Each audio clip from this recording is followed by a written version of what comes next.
What's up, everyone? I'm Joe Barhoum with Geeks Worldwide, and today I had an opportunity to interview Lawrence Kao from The Companion.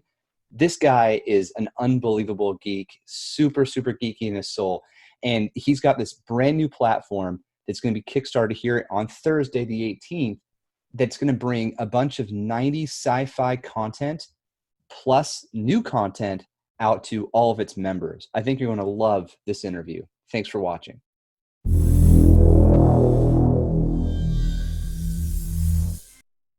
All right, Lawrence, how are Joe, you?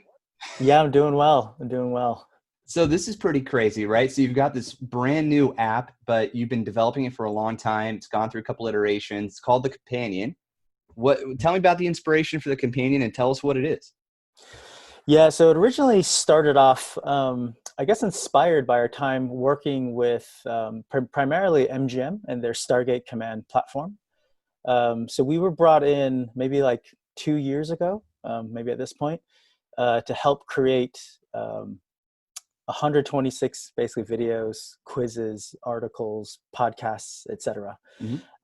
And yeah, it was just really interesting because, as you know, like Stargate hasn't been on TV like for nearly a decade, and yet you still had this very passionate fan base. Mhm. Um, and they just kind of wanted more Stargate. I think with the studio themselves, they wanted to know, if it could support like a new series or a film. Not trying to get anyone's hopes up or anything, but I think to MGM's credit, they were just trying to test the waters to see, what was possible.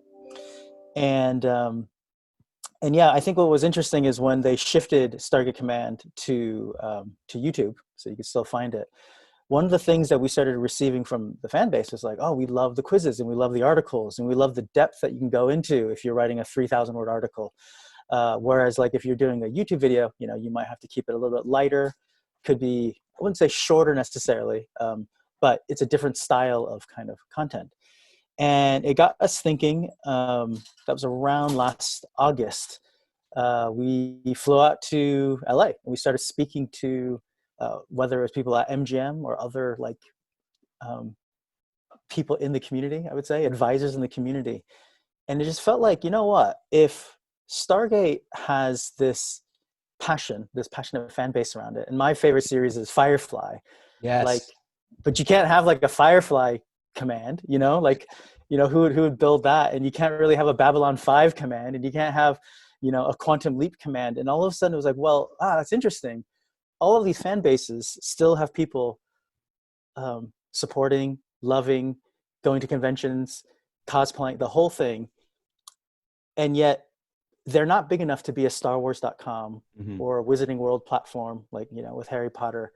But maybe if you start to bring in 5 of them together, 10 of them together, maybe there is something there. And so that was kind of the genesis of the original idea.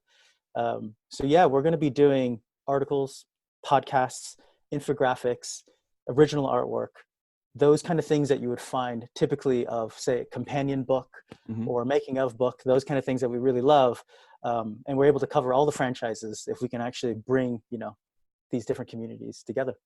That is absolutely brilliant. I can't believe this hasn't been done before. In an aggregate, it sounds like, obviously you went down the path last year with just Stargate, but you bring up Firefly. That was the first thing I thought of when I talked to your colleague.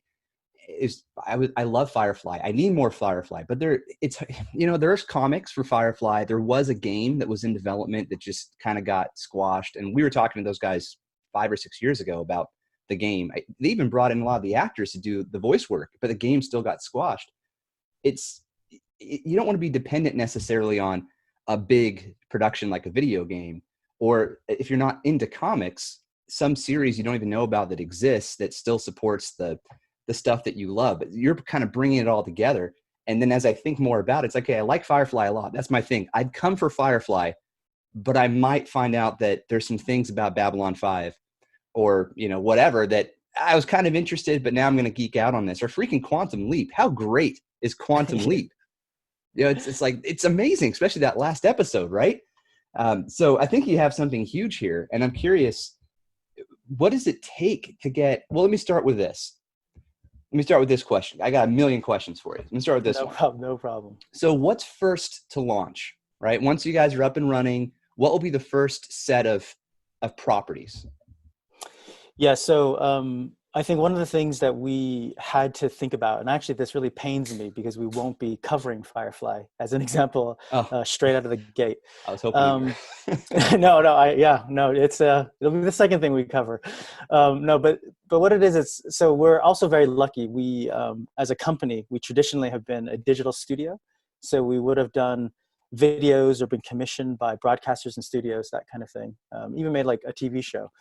And so what we started realizing is we have a network uh, that of people that have worked on a variety of different shows, and obviously our close ties with Stargate just made it a little bit easier for us to start there. And obviously we wanted to branch out beyond Stargate, and so we thought, well, we kind of all grew up on the 90s, and the 90s actually has something quite special around this, where I think there were a lot of franchises, whether it was the 70s or 80s, over the last few decades, a lot of them have been rebooted, as an Yeah. example. And I Hmm. think fan bases probably, that wasn't very good for fan bases, basically. In fact, for us, we want to be able to continue the stories. And so actually this year, you have Bill and Ted's being kind of Yeah. continued. You have last year you had Terminator, Dark Fate continuing. The Matrix is coming back with a continuation. And it was one of those weird things when I was kind of looking at the calendar. It's like, oh yeah, I think Hollywood's kind of figured out that we don't actually want to reboot our stories and start over. We actually want to continue on, like what's happened 20 Yeah. years later, 30 years later. So that's how we kind of ended up settling on, we're going to tell 50 stories. Um, as kind of like the first season, the first edition, if you Hmm. will. And we're going to cover, yeah, things like Stargate and why I mentioned Quantum Leap or anything else like that, which Yeah. is, just trying to cover 50 stories in the 90s. So yeah, everything from Total Recall, I guess, maybe kicks off the decade, Wow. I think in 1990, all the way to the end of, I guess, where the Matrix kind of finishes it off in 99. So what's in your top 3 or 5? Like, if not necessarily what you have available, right? But what's in your heart? What do you absolutely would love to see continued in your companion platform? Yeah, so I think we're going to take a very different approach, hopefully, to content creation in general. So, number one, we're going to cover would be something like The X Files. It literally defined that decade. It probably is one of those sci-fi shows that absolutely broke through to the mainstream. So you might Mm. not have realized you were a sci-fi fan, but you loved the show. But what was interesting about it, and I think this is the kind of different way of taking a story, is that um, it kind of grew up alongside the internet, Mm. right? So previously to the X Files, um, you wouldn't be able to have gone onto like an internet forum, let alone social media. I have a feeling that Gillian Anderson was the most searched for, literally like search term in the world at one point. So we're going to look into that. And this is pre-Google, right? Because Google would have come out 5 years like later after that. So literally we're going to have to figure out a way to like look at Alta Vista or Lycos or whatever was around and like figure this out. But no, I really think there's something quite interesting that kind of went side by side with the X Files, Mhm. kind of and the internet. So X So Files is top on your list, personally. yeah, and then obviously Stargate is Mm. going to be there, and hopefully we'll be able to bring. I mean, hopefully we know for a fact we'll be bringing in some cast and crew members, to Wow. talk about their experiences there. Yeah, yeah, that'll be cool. Who else? We are going to be doing like a short kind of anime season. I don't want to necessarily like say this is what it's be called, but at the moment it's called East Feeds West. And so it's going to talk about basically how series like Neon Genesis Evangelion Mm. or Cowboy Bebop, et cetera, kind of came over to the West for the first time. And it's actually quite interesting because being Chinese American, Asian American, visiting Taiwan and Asia a lot as a kid, I actually don't really know when these kind of things came over to the US. And so actually I think it's gonna be quite an interesting perspective where I kind of grew up on it ever since I was a kid, and then other people's experiences where maybe they discovered it when they were a teenager or an adult, Mhm. and how it was kind of different. So That's yeah. awesome. So are you getting a lot of fan inquiries, people saying, oh, you got to have this series, you got to bring in that series? Yeah, I mean, we have a Discord server as an example, and so there's only about 60, 70 of them. They're really great, and they've been obviously pushing a lot of Stargate because that's where a lot of the kind of original community came from.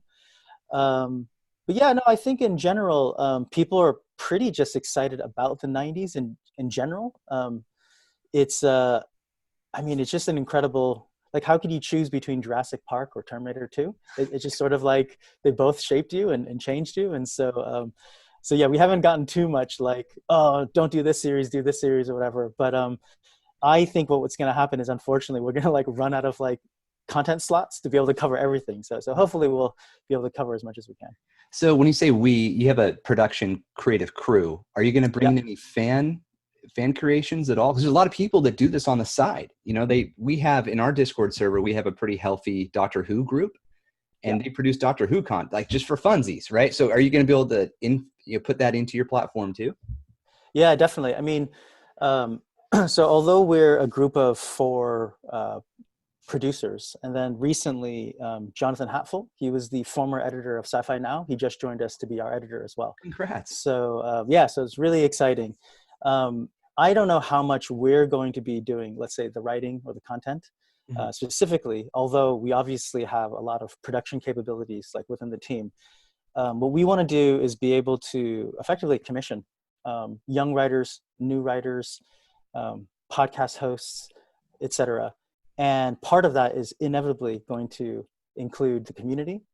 Part of that is inevitably going to find actually different types of voices that normally wouldn't think that they should write a sci-fi article. So as an example, we're looking at PhD researchers as an example, and they maybe specialize in the environment, but they kind of did an undergrad maybe in like film studies or something. And it's like, okay, well, let's combine these 2 passions together. And like, let's talk about, wouldn't be for this season, but something like Annihilation. Or actually, let's talk about how sci-fi films have kind of transitioned more from almost like a doomsday kind of scenario to actually more about environmental kind of storylines that reflect kind of today's, say, fear of climate change. Yeah. So those are the kind of different ways that we're going to try to bring in different communities, whether it's a fan community, but obviously they would be made up of engineers and doctors or anything. You just bring out the geek in everybody. Yeah. I hope so.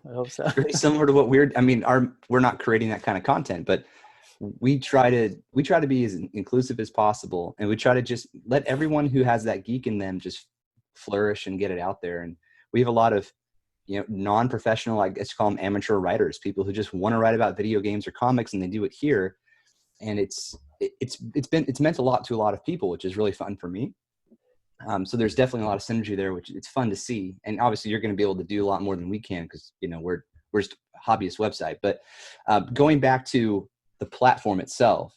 So it's an app, right? But is there also a website that mirrors the app, and you can go in there and, post comments, there's a forum, all that kind of stuff? Yeah, definitely. So it is both an app and a website, but we do only talk about it as an app.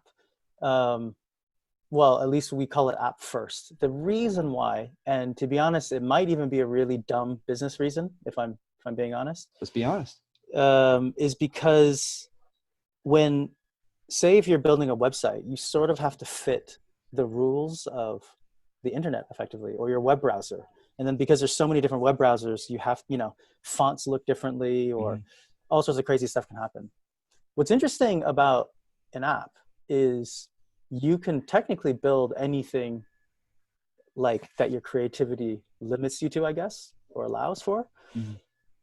Here's an example. Why don't articles have soundtracks? So this is kind of a weird idea we're playing with. So, well, it makes sense because it all kind of started off with newspapers and magazines. And so you wouldn't have a soundtrack there. But if you were at work and you were about to write a research paper or, a new document or a pitch document, and you need to pump yourself up, you would probably turn on music, or or if you're going to do something, or you need to calm yourself down, you got to put on classical or jazz, whatever it is. And actually, so it's quite interesting. You actually would create a soundtrack for your own writing and reading kind of habits.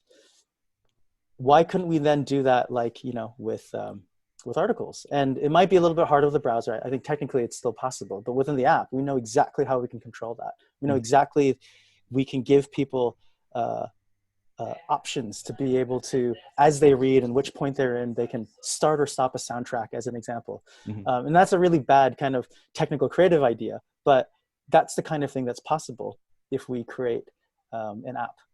Another way is, how do you take in an infographic and be able to get in all the information? Well, there's Right. probably ways that we can be a little bit more flexible and be more interactive, that potentially, say, a website or something wouldn't be able to do. Yeah. And so, yeah, those are the kind of things that we kind of went app first, even though we probably know not as many people would download it or then say go to a website. Maybe not, right? Maybe not. Maybe they will, right? And I there's hope also, so. I hope so. yeah, I think so. So let's get some of this stuff out of the way. How can people find it, and how can they support you? Yeah. So next Thursday, like in 8 days, we're going to be launching a Kickstarter. That's the first one. It's the companion app, or the companion. It's actually already been selected as a Kickstarter Projects We Love. Sweet. They've reached out to us. They thought it was really cool. Obviously, Kickstarter is a great community for like tabletop games and apps and mobile games and that kind of thing. And so, hopefully it does well, because it kind of taps into the geek community. Mm-hmm. It is going to be interesting because we're technically under like journalism, I guess, and traditionally journalism maybe a newer category, or one that doesn't kind of go viral or blow up the way that tabletop would. But no, that's fine. Like, that's kind of where we're at. And you can also follow us, on social media. That's probably the easiest way at the moment. We're the companion app, basically, Nice. of all the handles. It's a great handle. That Thanks, was available? Thanks. It was available, yeah. That's unbelievable. I felt like, it was over. All the good names were taken. Good for you. Yeah, I mean, forced us to be an app, I guess. And so what do the tiers look like? Just maybe the entry-level tier, the mid-level tier for support. Yeah. So what we wanted to do is we obviously have like kind of the basic supporter tiers where if people just wanted to donate, but $10 or this or that, they might get an enamel pin and that kind of thing. But what we really want to do was get people in to hopefully effectively buy like a year's worth of membership. And I think this is actually one thing that's very different that we're doing versus what other people are doing. And I'm very happy to go into why we've chosen to do a membership. Good. But you're going to get like a major discount basically to the membership. So like an early bird, as an example, I think we made it £42 as an example for a year of membership. And then you'll also get an original print that's going to be on color perfect G-clay printing. I don't know if fans know what that is, but it's a very, very thick, it's going to be a very, very thick paper that has the exact perfect color to exactly how the artist, it's wonderful. In this case, it'll be Mike Collins, how he had originally saw it. And Mike, he was, I think, the original artist on 2000 AD, creating like Judge Dredd's like look. Wow. And he's also the storyboard artist for Good Omens and Doctor Who. So, kind of like within our BBC community, we knew Mike. And so, so he'll be part of that first rewards tier. And then the kind of second reward tier, I think that could be, really interesting, is at 101 pounds. And what that's going to do is also unlock a second print. So along with Mike's, you also will get Sam Gilby, and he works for a variety of franchises, but he's much more of a painting style. Again, it'll be the color perfect G-clay print. He's worked on several projects for like Disney and Lucas film, etc. But what we're actually going to do is we're going to allow people to invite another friend on board because it's better with friends. Yeah. So hopefully that's what gets the kind of community kickstarted. Super cool. Well, we're going to do whatever we can to support you guys. I love what you're doing. I think it's really cool. We do a membership as well. We wanted to get out of ads, and instead of, think about, I don't know if this aligns with part of your influence on the membership side, but with websites like ours and ads, if you really want to monetize and then do great things with that money and really help your community out, you need to have millions upon millions of visitors. And we got over 1 million visitors last couple of years, but in order to get to that 10 million, you got to do advertising, and you have to do clickbait. You got to break news first. It's like, that's just not our style. Like we we really want to get engrossed in what we talk about, and that requires time, and you got to be methodical about what you're writing and what you're considering. So we switched to a membership model, and we leveraged all of our partners to give discounts. So now if you are a member of our community, a paid member of our community, of course, everyone's welcome to be a free member too, but the paid members, they get access to discounts with collectibles, comics, video games. So like Iron Studios, for example. I mean, it's really next level stuff. No one else is doing it. And everyone in the industry I've talked to in the, publishing, web publishing side, they're all saying this is exactly the direction the industry is headed. So it's kind of the same idea. We don't need 5-10 million people that kind of just want to know what we have to say because they want to know about that thing. We want 1,000 people who care about our community. So maybe that's kind of the same thing you're after too, in a sense, right? It's like this with a membership program, you don't need to go to the millions. Of course, that would be nice. But, people that love 90s sci-fi and maybe even 90s fantasy, maybe those two are coupled together, it's not going to be millions upon millions upon millions. It might just be 5 figures, 10, 50,000 amazing people.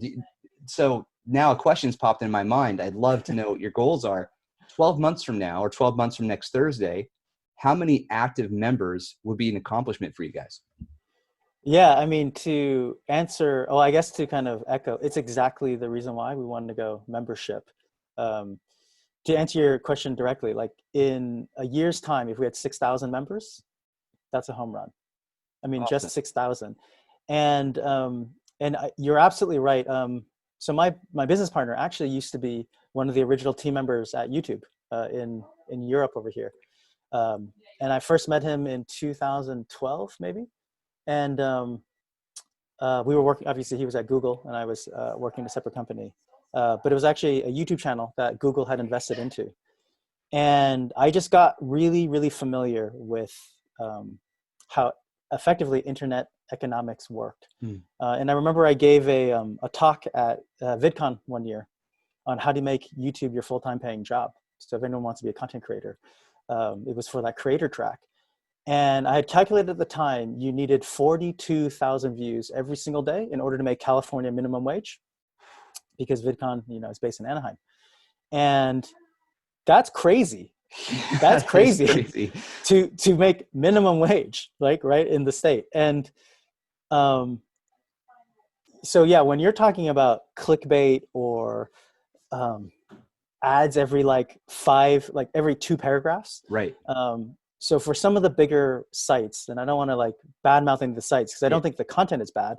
I averaged out one of them to be 16 banner ads for one article. And typically articles might range between 200 to 1,000 words. Obviously the 200 word ones won't have 16 ads. Yeah. So that means on average, every 2 paragraphs had to have a banner ad.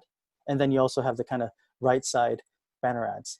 And I actually not even just feel bad for the readers, which is me, is quite a horrible experience.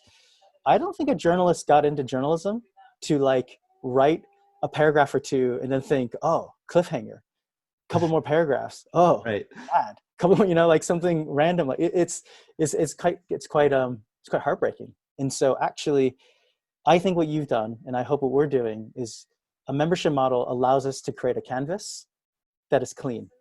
And it allows writers to write, artists to create art, painters to paint. And it's crazy because even a contributor who gives you $1 a week, as an example, it does so much more than if they read literally 1,000 articles, because you probably would only make 50 cents on 1,000 views. That right there, you need to put on your Kickstarter page. That is awesome. It's true. That's 100% spot on. And that transparency, I think, will inspire the right person, right? You don't want to convince or persuade somebody to give you $1 a week. You want to find the person who wants to give you $1 a week, right? They want to be happy to give your platform their credit card information because they feel like they're getting something out of it. And then they're going to go tell someone else. That's what you're after, right? That's what we're after. Yeah. No, exactly. So we do have a little bit of it, and we don't want to go into publishing bashing or anything, because a lot of our friends work at those places. But what we do want to talk about is just anyone if you are passionate about any fan base or anything that someone has once called a niche, or you're a little bit weird, that's actually pretty cool, but you do have a responsibility. You have to pay for it. And Hmm. when you don't pay for it, or if we don't watch it, and sometimes it is very hard to do that, our favorite shows like Firefly get canceled. Yep. And I don't know if this is true or not because I obviously wasn't there, but I have a feeling because Stargate happened to have like almost kind of hit its peak when internet downloads were like such a popular thing and people weren't watching them on broadcasters channels, it maybe led to the cancellation because at the time Nielsen didn't know how to track. There wasn't like TiVo or anything. So I don't even know how they would track it, right? Like they wouldn't have known anything about BitTorrents or anything like that. So yeah, I think that's the thing that we have almost like a responsibility. Like if we love it, we do have to support it. And supporting it isn't just supporting the show, but it's like the ecosystem. Yeah. Now, what I like about the membership model is that it's the purest form of relationship between you and your member. Because the reality is, if you are another publication or YouTube channel and you have a big sponsorship deal, the customer isn't actually the viewer, the customer is actually the sponsor. And so as much, I mean, and I know this from personal experience, as much creative integrity I have, I still have to like send it to the sponsor to make sure they're like, hey, is Yes. this okay? Because your name is going to be on this thing. And Yeah. even if it takes away 1%, it's not the pure 100% that a membership Hmm. model has, and the relationship that you directly have, as an example, with your Geek Nation. Yep. So 100%, Lawrence. Man, yeah, this has been an awesome, inspiring conversation. So one more time, how can people support the companion app, and give us the dates one more time? yeah. So 18th of June, that's next Thursday. We're going to be on Kickstarter. It's the companion, like any kind of illustrated companion. And on all the socials, Twitter, Instagram, it's at the companion. But yeah, I mean, we read every single message. We respond to everyone. Hopefully one day we'll be so big we won't be able to, but we will try to. Yeah, But yeah, yeah. And thanks so much for your time. my And we pleasure. obviously support you guys as well. So Thank you. Well, congratulations. I'm glad we found each other. Geeks assemble, man. That's how we do it. yeah, oh yeah, yeah. Yeah. And where are you guys based? I'm in Portland, Oregon, so United Whoa. States. Okay. Yeah, yeah. Yeah, but we I've are never been to worldwide. Portland. Oh, okay. Okay. Oh, I was just gonna say, I've never been to Portland before, but I've always wanted to because I hear it's amazing. And so I will make it. I'll make it to Portland, and I'll look you Yes. up, and then we'll go and check out the fine dining restaurants and everything else. Yeah. Well, if you come to town around September, I don't know about this Okay. September, but Right. Right. Right. usually in September there's the Retro Gaming Expo. That's pretty fun. Oh, awesome. So if you Yeah. can make it around that time, we'll go out for a couple days. We'll have a great time. Oh yeah, We'll it'd be find some more awesome. geeks. It'll be Yeah. great. Yeah. Yeah. Yeah. Because I'm originally from Irvine, California, but I moved to London like in 2008, basically. Hmm. So yeah, I've been here for a while, but You haven't picked no, up the I go accent. back. No, I gotta stay true to the SoCal roots if I can. So yeah, yeah. Right on, man. Thank you again. We'll get this up right away. Thank you so much. Oh, great. Talk to you soon. You got it.